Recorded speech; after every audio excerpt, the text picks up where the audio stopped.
so all this was happening, and you were fairly known in the sports community, but then there was a tweet about Trump, where you said Donald Trump is a white supremacist who has largely surrounded himself with other white supremacists. Trump is the most ignorant, offensive president of my lifetime. He is a direct result of white supremacy, period. Before tweeting that, did you sit back and think about what's about to happen when you press that enter button? No, not at all. I didn't realize that was breaking news. I'll be honest. And the context of that, it was an exchange. It was not me adding real Donald Trump on Twitter and saying, "Hey, here's his takes." You were responding to a troll? I was responding to somebody who was trying to figure out why I had this level of disdain for the president. Mm-hmm. And so in the context of that explanation, that's what came out. And that was to that person. And, as I should have figured that even in a reply situation, eyes are watching. And that tweet started to gather some steam. And I never expected for those comments to reach the White House. Right, because Trump actually tweeted about you. Mm-hmm. He said, with Jemele Hill at the mic is misspelled, by the way, M-I-K-E. But he spelled my name right, so there's that. Instead of M-I-C, but you got your name right. It is no wonder ESPN ratings have tanked. In fact, tanked so badly, it is the talk of the industry. How did that feel? It felt, I was actually kind of proud of that. It was not something that sent me, into the fetal position at all. I thought it was kind of neat because, I think journalists, we're supposed to be agitators. And if you agitate to the point that it reaches that level, then you can't really be upset about that. It was a little startling, if anything, because there's a lot of problems in the world. And for him to have paid attention or even care about what I said about him was a little surprising. I mean, granted, I know who we're talking about. There's somebody who's always cared about what people have said about him. But it was a certain level usually with that. Even though I think it's preposterous and shameful what he said about her, but it makes more sense for him to respond to Maxine Waters than me. Maxine Waters is in government. She's an elected official.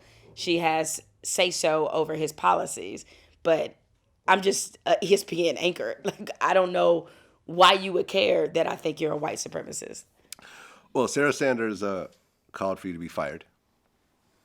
Another proud moment. Look,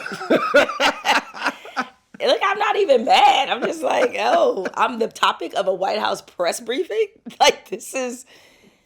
I can't be mad at that. It's ridiculous, but I can't be mad at it. So, after this happened, what was that first ESPN phone call like? So, oddly enough, the Trump stuff, I actually didn't face that till I got to work. Sarah Huckabee Sanders happened while I was actually at work. And we were putting together the show for that day. And I have friends that cover the White House, and they started to text me and told me that I was just mentioned. And then I went to Twitter, and people had already clipped it off, and I just, hit play on the clip. And I was like, oh my goodness. I was like, well, this day just took a turn. And yeah, I think at that point, the conversations about that, ESPN and I had already had. And if anything, they just kind of wanted me to lay low a little bit and just kind of wait for things to die down. But the worst of it in terms of our conversation was already over. So there was nothing really to come back and say other than for them to reiterate, just stay cool, don't respond, and it'll eventually die down. Well, I guess when you met with the head of ESPN, who was John Skipper at the time, you actually cried in the meeting. Yeah, it was. He was really angry, even though you started the meeting saying how he wasn't going to get angry, and then he proceeded to get angry. What was he angry about? I think he was. My interpretation of it, he was angry because he felt like his hands were tied a little bit. he didn't want to necessarily suspend me, even though that's frankly what he should have done. He should have suspended me right away and just live with whatever backlash that ESPN was going to receive.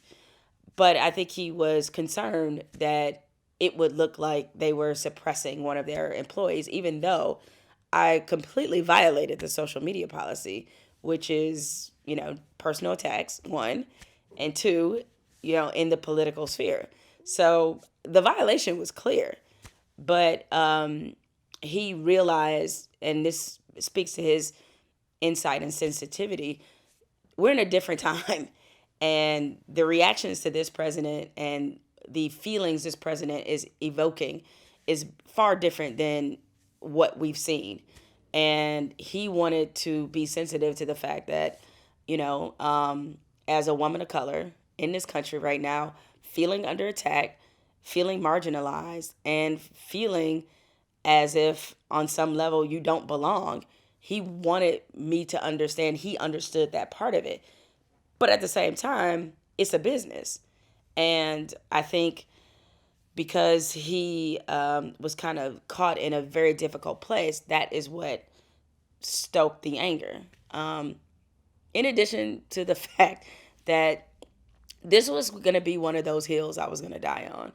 And, he asked me if I would, consider apologizing, but he knew I would never apologize to the president. Right, So, because you tweeted kind of like a sorry, not sorry, yeah, saying but that. the sorry, it was genuine. It wasn't. They didn't force me to do Right. that. Well, you said, I'll quote here. My comments on Twitter express my personal beliefs. My regret is that my comments and the public way I made them painted ESPN in an unfair light. My respect for the company and my colleagues remain unconditional. There was no apology to the president or saying he's a white supremacist or, No, I you was pretty never, much stood behind that. Yeah, I was never going to apologize to the president. And in my statement, I was being completely truthful, is given the narrative around ESPN already that had nothing to do with me, that started before me doing that sort of, I just made it was a layup. I made it way too easy. I fed raw meat to the wolves. And seeing what he had to deal with, John Skipper, as a result, seeing what my co-host had to deal with as a result, and just, even my colleagues, putting them in the awkward position of having to answer for me and be asked about me, I really did feel sorry about that. So you got suspended for how long? 2 weeks. 2 weeks. Okay. And you felt it was a fair suspension? Yes, no? As I said, I felt as if they should have suspended me the first time. Okay. That to me was, because the second time around, it felt a little bit like a makeup call. Right. But I understood it from this standpoint, and this is where it was fair. Anytime you evoke advertisers, you're getting yourself in trouble. Mm-hmm. So from that standpoint, I totally understood it.